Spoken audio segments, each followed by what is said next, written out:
Bismillahirrahmanirrahim. Assalamualaikum warahmatullahi wabarakatuh. Perkenalkan, nama saya Rinaldi Andriansa dengan NIM 24050004. Pada kali ini saya akan membahas pergerakan gunung yang ada di dalam Al-Quran dan dibuktikan oleh sains. Al-Quran dan sains mengungkapkan bahwa gunung tidak diam, melainkan bergerak seperti awan. Padahal gunung adalah tanah berbentuk menonjol yang sangat tinggi dan besar.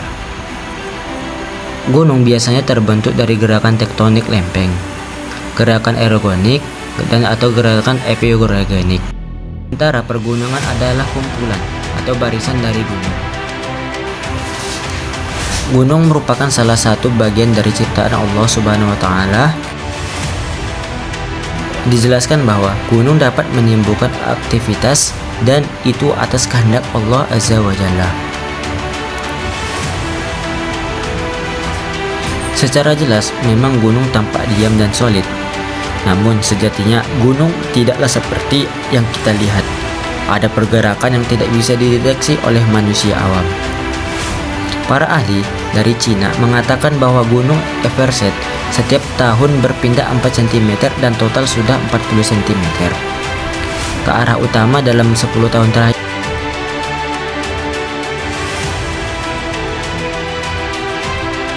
Gerakan gunung-gunung ini disebabkan oleh gerakan kerak bumi tempat mereka berada. Kerak bumi ini seperti mengampung di atas lapisan magma yang lebih rapat. Padahal pada awal 20, untuk pertama kalinya dalam sejarah, seorang ilmuwan Jerman bernama Albert Wegener mengungkapkan bahwa benua-benua pada permukaan bumi menyatu pada masa-masa awal bumi, tetapi kemudian bergeser ke arah yang berbeda sehingga terpisah ketika mereka bergerak saling menjauh. Terdapat ayat yang menjelaskan tentang pergerakan gunung. Dalam Al-Quran surah At-Tur ayat 10 dijelaskan,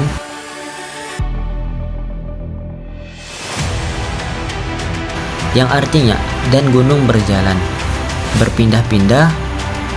Dalam ayat ini Allah membawakan penjelasan bahwa pada hari kiamat itu gunung-gunung berpindah dari tempatnya, berjalan seperti jalannya awan, dan terbang ke udara lalu jatuh ke bumi terpecah belah, kemudian hancur menjadi debu.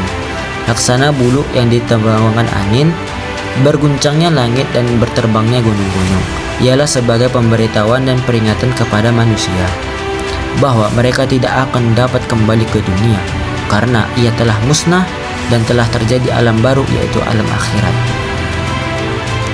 Ayat di atas berkaitan dengan gambaran ayat saat terjadinya kiamat yang banyak pula disebut di ayat-ayat lainnya. Fakta ilmiah memang menunjukkan bahwa gunung-gunung itu bergerak. Data Global Positioning System merekam pergerakan tersebut dalam ukuran militer.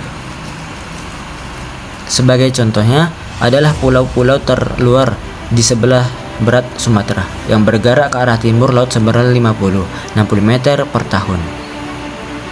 Gunung-gunung terangkat dari tempatnya. Ia berjalan seperti awan. Gunung yang terus bergerak diibaratkan pergerakan awan. Allah berfirman mengenai hal ini dalam salah satu ayat Al-Quran, وَتَرَى الْجِبَالَ تَحْسَبُهَا جَامِدًا وَهِيَ تَمُرُّ مَرًّا حَسَبًا صُنْعَ اللَّهِ الَّذِي أَتْقَنَ كُلَّ شَيْءٍ إِنَّهُ خَبِيرٌ بِمَا تَفْعَلُونَ.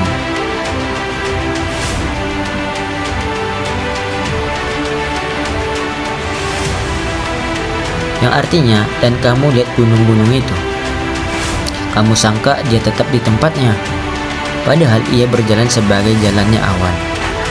Begitu pula perbuatan Allah yang membuat dengan kokoh tiap-tiap sesuatu. Sesungguhnya Allah Maha mengetahui apa yang kamu kerjakan. Surat Al-An'am ayat 88. Tafsir Al-Mutawabah menjelaskan bahwa ayat di atas sebagai berikut. Wahai Rasulullah, engkau melihat gunung-gunung itu tetap di tempatnya, dan engkau mengira mereka diam. Padahal yang terjadi sesungguhnya, mereka bergerak cepat laksana gerakan awan.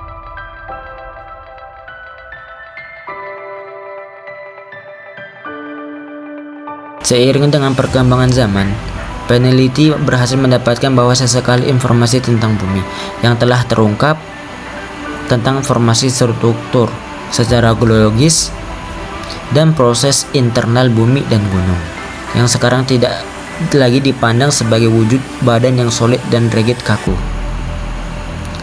Tetapi sekarang peneliti menyimpulkan bahwa bumi sebagai planet yang dinamis, hidup dan bisa bergerak. Gerakan gunung-gunung itu disebabkan oleh kerak bumi. Gunung mempunyai akar yang menghujam ke dalam laut sehingga menyerupai. Dalam Al-Quran Allah menjelaskan bahwa fungsi utama gunung adalah menjaga bumi agar tidak goncang. Para ahli geofisik mengumpamakan bahwa kerak bumi berubah terus teori lempeng geofisik yang menyebabkan asumsi bahwa gunung mempunyai akar yang berperan menghentikan gerakan horizontal. Dengan kata lain, gunung-gunung menggenggam lempengan-lempengan kerak bumi dengan memanjang ke atas dan ke bawah permukaan bumi pada titik-titik pertemuan lempengan-lempengan ini. Pergerakan-pergerakan lempengan bumi dan semua yang ada dan hidup di atasnya tentu menimbulkan berbagai perubahan, baik pergerakan cepat, sedang, maupun pergerakan lambat yang tidak disadari oleh manusia. Karena keterbatasannya, menurut tafsir ringkas Kementerian Agama Republik Indonesia, dan gunung berjalan atau berpindah dan tempatnya bagaikan awan yang ditiup angin. Semua benda di alam ini bertasbih kepada Allah Subhanahu wa taala. Bertasbih di sini pada umumnya dimaknai sebagai kepatuhan kepada sunnatullah. Hukum-hukum Allah yang diciptakan di alam ini, atau dalam bahasa sains disebut dengan hukum alam. Wassalamualaikum warahmatullahi wabarakatuh.